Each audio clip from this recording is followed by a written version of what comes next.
जो व्यक्ति भगवान वाहिगुरु अल्लाह ईश्वर उस परमात्मा में विश्वास नहीं रखते, ऐसे व्यक्ति हमारा कार्यक्रम ना देखे, क्योंकि जो भगवान पर ही विश्वास नहीं रखता वो मेरी बात पर क्या विश्वास करेगा। इसलिए ऐसे व्यक्ति को यदि हमारा कार्यक्रम सत्य ना लगे तो वह ऐसे काल्पनिक मान करके भूल जाए। यह पारस लिंक की नंबर 5 वाली वीडियो है। इससे पहले पारस लिंक पर 4 वीडियो बनाई जा चुकी है, इसलिए आपको चारों ही वीडियो को देखना चाहिए। उसके पश्चात आपको यह नंबर 5 वाली वीडियो को देखना चाहिए। उन्होंने सिद्ध महात्मा ने हमें यह भी बताया, ऐसे पारस लिंक को आप अपने पूजा स्थान में स्थापित कर लीजिए किसी भी सोमवार के दिन, और शिवलिंग के सामने कंबल के आसन पर बैठकर शिवलिंग को मात्र देखना है और मन ही मन एक विशेष प्रकार के सिद्ध मंत्र का 51 बार जाप करना है। और उन्होंने वह दिव्य मंत्र भी मुझे बताया और साथ में बताया इस मंत्र को सिद्ध करने की कोई आवश्यकता नहीं है, क्योंकि यह अपने आप में ही सिद्ध मंत्र है और इसका केवल और केवल 51 बार ही जाप करना है, उससे ज्यादा जाप करने की भी आवश्यकता नहीं है। और जब आप जाप करें तो केवल आपका ध्यान शिवलिंग की ओर होना चाहिए। एक टक आप शिवलिंग को देखते रहें और मन में आप मंत्र का जाप कर सकते हैं। 51 से ज्यादा बार भी मंत्र का जाप किया जा सकता है।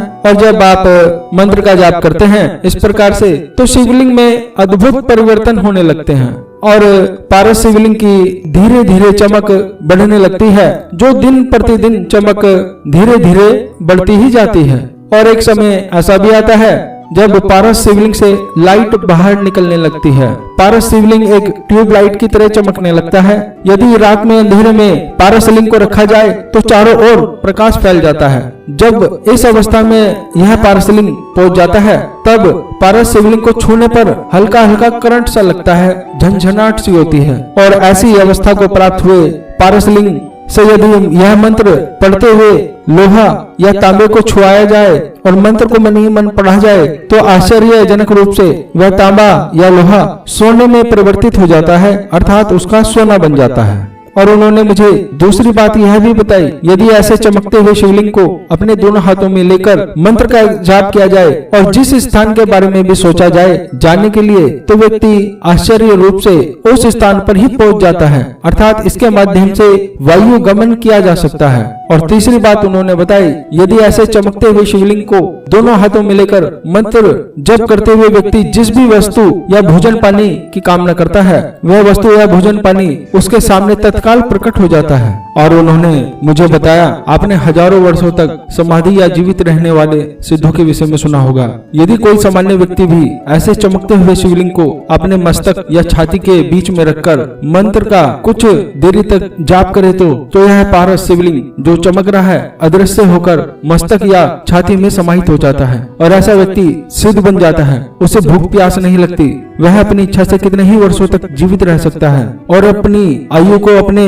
अनुसार बढ़ा सकता है। ऐसे व्यक्ति की कुंडलिनी पूर्ण रूप से जागृत हो जाती है, वह अपनी दिव्य दृष्टि से सब कुछ देख जान सकता है। ऐसा व्यक्ति पानी के ऊपर चल सकता है, हवा में उड़ सकता है, वह सभी प्रकार के कार्य करने में सक्षम हो जाता है। ऐसे व्यक्ति को सभी प्रकार की शक्तियाँ दिखाई देने लगती है। जब उन्होंने यह सारी बातें मुझे बता दी तो मैंने उनसे यह पूछा, यदि मैं 51 बार मंत्र के स्थान पर 5000 मंत्र का जाप एक ही दिन में कर दूं और लगातार 5000 जाप प्रतिदिन करता रहूं तो क्या यह पारस शिवलिंग बहुत ही जल्दी चमत्कारी चमकने वाले शिवलिंग में बदल जाएगा? तो उन्होंने मुझे बहुत गंभीरता से बताया, ज्यादा बार मंत्र का जाप करने से कुछ भी लाभ नहीं होगा। पारस शिवलिंग भगवान शिव की इच्छा से ही चमत्कारी बन पाएगा, क्योंकि सब कुछ भगवान शिव की इच्छा पर ही निर्भर है। और उन्होंने कहा, पारस शिवलिंग एक दिन में उस दिव्य चमत्कारी बन सकता है, या 1 साल में बन सकता है, 50 साल में बन सकता है, या एक पूरा जन्म भी चमत्कारी शिवलिंग बनने में लग सकता है। कुछ भी नहीं कहा जा सकता, क्योंकि यह केवल और केवल भगवान शिव की इच्छा पर निर्भर होता है और आपकी योग्यता पर निर्भर होता है। उन सिद्ध योगी की इन बातों से साफ साफ मालूम हो जाता है कि ऐसा चमत्कारिक शिवलिंग लाखों करोड़ों व्यक्तियों से पता नहीं किस व्यक्ति का बन पाएगा। इसलिए यदि आप चाहते हैं कि आपका शिवलिंग चमत्कारी बन जाए तो ऐसा आपको सोचना भी नहीं चाहिए, क्योंकि पता नहीं किस व्यक्ति का चमत्कारी शिवलिंग कब बन पाएगा और कब नहीं बन पाएगा। इसलिए इसमें कुछ भी नहीं कहा जा सकता। और यह सोचकर कि आपका शिवलिंग चमत्कारी बन जाए, इसलिए आपको पारस शिवलिंग नहीं लेना चाहिए, नहीं तो बाद में आपको अफसोस होगा। चमकता हुआ चमत्कारी शिवलिंग ना बनने पर। हम जो पारस शिवलिंग को देते हैं, मेरे ज्ञान के अनुसार इससे बिल्कुल साफ साफ पता चल जाता है कि पारस शिवलिंग को घर में स्थापित करने के पश्चात प्रतिदिन 51 बार सिद्ध मंत्र का जाप करना चाहिए, जिससे कि भगवान की इच्छा के अनुसार और आपकी योग्यता के अनुसार पारस शिवलिंग उस चमत्कारी शिवलिंग में परिवर्तित हो जाए। लेकिन जो हम 10 संस्कार करने के पश्चात पारस शिवलिंग देते हैं, मेरे ज्ञान के अनुसार उस पारस शिवलिंग को अपने घर में स्थापित करने के पश्चात आपको निश्चित रूप से 51 बार मंत्र का जाप तो करना ही चाहिए। लेकिन ऐसे शिवलिंग पर आप किसी भी प्रकार की साधना को कर सकते हैं। इसके लिए किसी भी प्रकार के अन्य यंत्र की आवश्यकता नहीं है, फोटो की आवश्यकता नहीं है, क्योंकि पारस शिवलिंग अपने आप में ही भगवान शिव की शक्तियों का पुंज माना गया है। इसलिए आप जो भी मंत्र या साधनाएं पारस शिवलिंग के सामने बैठकर करेंगे, वह सीधे उस देवी देवता तक अवश्य पहुंचेगी, ऐसा माना जाता है। और आपको निश्चित रूप से उस साधना में सफलता प्राप्त होनी आरंभ हो जाती है। और अब हम वो भी जान लेते हैं, जो सही रूप से पारद शिवलिंग बनाया जाता है, उससे घर में स्थापना करने से क्या लाभ होता है। हमारे वेदों और पुराणों में पारद से निर्मित शिवलिंग के विषय में कुछ जानकारी दी गई है, यह मैं आपको बताता हूँ। यह आपको ध्यान से सुनना चाहिए। शिव निर्णय रत्नाकर ग्रंथ में कहा गया है, मिट्टी या पत्थर के शिवलिंग के पूजन से करोड़ों गुना जितना पुण्य प्राप्त होता है, उससे करोड़ों गुना फल स्वर्ण के शिवलिंग की पूजा करने से मिलता है, और उसके करोड़ों गुना फल मणि के शिवलिंग के पूजन से प्राप्त होता है, और उससे करोड़ों गुना अधिक नर्मदेश्वर के शिवलिंग के पूजन करने से प्राप्त होता है, और नर्मदेश्वर शिवलिंग से ज्यादा बाललिंग से भी करोड़ों गुना अधिक फल प्राप्त होता है, और सबसे ज्यादा करोड़ों गुना फल पारद शिवलिंग के पूजन या दर्शन करने से ही प्राप्त हो जाता है, ऐसा बताया गया है। और दूसरी जानकारी, जो भक्ति और श्रद्धा के साथ पारद शिवलिंग की पूजा करता है, उसे तीनों लोकों में स्थित शिवलिंग की पूजा का फल प्राप्त होता है, उसके समस्त महापाप नष्ट हो जाते हैं। और बताया गया है, हजारों करोड़ों शिवलिंगों की पूजा करने से जो फल प्राप्त होता है, उससे भी करोड़ों गुना अधिक फल पारद शिवलिंग के पूजन से प्राप्त होता है, तथा हजारों किए गए पापों का भी नाश हो जाता है। पारद शिवलिंग के दर्शन मात्र से ही असंख्य पाप भी समाप्त होने लगता है। पारद शिवलिंग के स्पर्श या पूजन करने से निश्चित ही समस्त प्रकार के पापों से छुटकारा मिलने लगता है। वायव्य संहिता ग्रंथ में कहा गया है, आयु, आरोग्य, ऐश्वर्य तथा अन्य जो भी मनोवांछित वस्तुएं हैं, वे सभी वस्तुएं पारद शिवलिंग के पूजन से सहज ही प्राप्त हो जाती हैं। ब्रह्म पुराण ग्रंथ में कहा गया है, संसार में मनुष्य धन्य है जो समस्त मनोवांछित फलों को देने वाला पारद शिवलिंग का पूजन दर्शन करते हैं, उनके समस्त पाप नष्ट हो जाते हैं। ब्रह्मवेद पुराण ग्रंथ में कहा गया है, जो मनुष्य एक बार भी अपने जीवन में विधि विधान के अनुसार पारद शिवलिंग का पूजन कर लेता है, उसे जीवन का पूर्ण सुख प्राप्त होता है, तथा उसे जीवन में धन, यश, मान, सम्मान, पद, प्रतिष्ठा, पुत्र, पौत्र, विद्या आदि की कोई कमी नहीं रहती। अंत वह निश्चित रूप से मुक्ति को प्राप्त होता है। रस ही महालिंग है, और इसे पुराणों में भगवान शिव का शिवालय माना है, जिसके प्राप्त होने पर संपूर्ण सिद्धियां स्वतः प्राप्त हो जाती हैं। रसराज चिंतामणि ग्रंथ में कहा गया है, जो व्यक्ति अपने जीवन में पारद शिवलिंग की भूल से भी निंदा करता है, उसे घोर पापी समझना चाहिए। ऐसा व्यक्ति पारद के क्षेत्र में सफलता पा नहीं सकता, और ऐसा व्यक्ति चाहे किसी भी प्रकार की साधनाएं कर ले, मृत्यु से उसको ब्रह्मा भी नहीं बचा सकता। रससार पद्धति नामक ग्रंथ में 2 टूक शब्दों में कहा गया है कि पारद शिवलिंग का दर्शन तथा पूजन सभी प्रकार के दोषों को भी नष्ट कर देता है। इसके दर्शन तथा स्पर्श से पूर्व जन्म कृत समस्त पाप का नाश हो जाता है।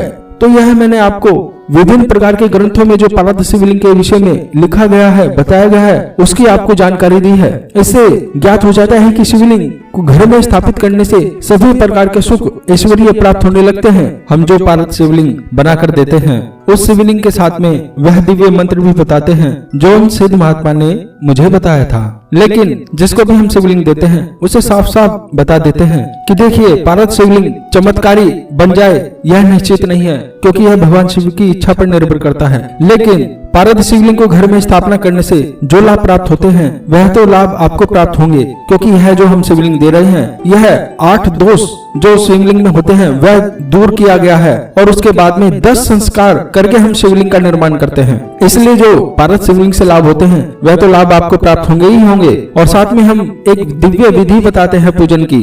उस विधि के अनुसार यदि पारद शिवलिंग के पास में बैठा जाए, तो निरंतर कुछ दिन प्रयोग करने के पश्चात ध्यान अपने आप ही लगने लगता है और ऐसा व्यक्ति धीरे धीरे समाधि की ओर बढ़ने लगता है। यदि पारस शिवलिंग के पास में बैठकर प्रतिदिन साधना की जाए तो निश्चित रूप से कुंडलिनी शक्ति धीरे धीरे जागृत होने लगती है और ऐसे व्यक्ति को अलौकिक शक्तियां का दर्शन, उनका आभास होने लगता है। विभिन्न प्रकार की आवाजें सुनाई देने लगती है और जब व्यक्ति का ध्यान पूर्ण रूप से लगने लगता है तो उसे भूत भविष्य की घटनाएं ध्यान में दिखाई देने लगती है। हमें यह भी ध्यान रखना चाहिए, शुद्ध पारद शिवलिंग से निरंतर 24 घंटे पॉजिटिव ऊर्जाएं निकलती रहती हैं, सकारात्मक शक्ति निकलती रहती है, जिससे कि आसपास के वातावरण की जितनी भी नकारात्मक शक्ति होती है, नेगेटिविटी होती है, वह सभी समाप्त हो जाती है। और बहुत से विशेषज्ञों का कहना है पारद शिवलिंग को घर में स्थापना करने से घर का वास्तु दोष समाप्त हो जाता है। जो भी नेगेटिविटी आसपास में होती है वह सभी समाप्त हो जाती है और सकारात्मक ऊर्जा का प्रभाव बढ़ जाता है। यदि आपके घर में लड़ाई झगड़े, तनाव, मानसिक क्लेश, उपद्रव, किसी का कराया जादू टोना, विभिन्न प्रकार के दोष हैं, तो ऐसे स्थान पर पारद शिवलिंग को रखने मात्र से वहां पर सकारात्मक ऊर्जा का प्रभाव होने लगता है और निरंतर उस सकारात्मक ऊर्जा के प्रभाव से सभी प्रकार की नकारात्मक शक्तियां समाप्त होने लगती हैं। निश्चित रूप से पारद शिवलिंग को अपने घर के स्थान में तो रखना ही चाहिए, साथ ही साथ अपनी फैक्ट्री या दुकान में भी स्थापना करनी चाहिए, जिससे कि वहां पर भी पॉजिटिव ऊर्जा बनी रहे और जो भी व्यक्ति पॉजिटिव ऊर्जा के संपर्क में रहेगा, सकारात्मक शक्ति के संपर्क में रहेगा, धीरे धीरे उसका आभा मंडल भी शुद्ध होने लगेगा, वह भी सकारात्मक बनने लगेगा और सभी प्रकार के दुख, बीमारियां, क्लेश आदि धीरे धीरे सबसे ही समाप्त होने लगेगी। क्योंकि यदि व्यक्ति ने करोड़ों रुपए का मकान बनाया है, दुकान बनाई है, फैक्ट्री बनाई है, ऐसे स्थान पर निश्चित रूप से पारद शिवलिंग को स्थापना करनी चाहिए, जिससे कि उसे आने वाले उसकी पुश्ते, नाती पोते सभी अच्छे से सुख को भोगें। भगवान शिव को प्रसन्न करने के लिए निश्चित रूप से पारद शिवलिंग की पूजा करनी चाहिए, उसे स्थापना करनी चाहिए और उसके सामने बैठकर अवश्य ध्यान करना चाहिए। जितने भी लोग ध्यान के क्षेत्र में आगे बढ़ रहे हैं, ध्यान करते हैं, उन्हें सबको ज्ञात है कि यदि उन्हें सही पारद शिवलिंग प्राप्त हो जाए तो वे ध्यान अवस्था में बहुत ही जल्दी शीघ्र अति शीघ्र पहुंच जाते हैं। यह बहुत से विशेषज्ञों का कहना है, मानना है और एक विशेष प्रकार की विधि होती है जो पारद शिवलिंग के सामने बैठकर की जाती है और इस विधि में, इस पूजन में किसी भी प्रकार की सामग्री की आवश्यकता नहीं होती, न ही यंत्र की आवश्यकता होती है, न ही माला की आवश्यकता होती है, न ही किसी भी प्रकार के पुष्प आदि फल फूल की आवश्यकता होती है। केवल और केवल शिवलिंग के सामने बैठना होता है और ध्यान अवस्था में यह सारी क्रियाएं की जाती हैं, जो कि अपने योग्य शिष्य को गुरु सिखाता है, बताता है। और इस प्रकार का पूजन करने से, ध्यान करने से व्यक्ति शीघ्र ही उस स्तर पर पहुंच जाता है जहां पर कई वर्षों तक का समय लग जाता है पहुंचने में। और व्यक्ति निरंतर अभ्यास करते रहने से उसकी कुंडलिनी शक्ति अवश्य ही जागृत होने लगती है और उसे विभिन्न प्रकार की शक्तियों के दर्शन होने लगते हैं। भगवान शिव की कृपा तो उसे प्राप्त होगी ही होगी। पारद शिवलिंग के विषय में मैंने आपको बहुत सी जानकारी दी, बहुत सारी चीजें बताई हैं, लेकिन पारद शिवलिंग का निर्माण अत्यंत ही जटिल प्रक्रिया के कारण होता है, इसलिए सभी व्यक्तियों को पारद शिवलिंग की प्राप्ति हो जाए ऐसा मैं कह नहीं सकता, लेकिन आपकी मंगल की कामना अवश्य करता हूँ। आगे भगवान शिव की इच्छा। शंभो महादेव भोलेनाथ।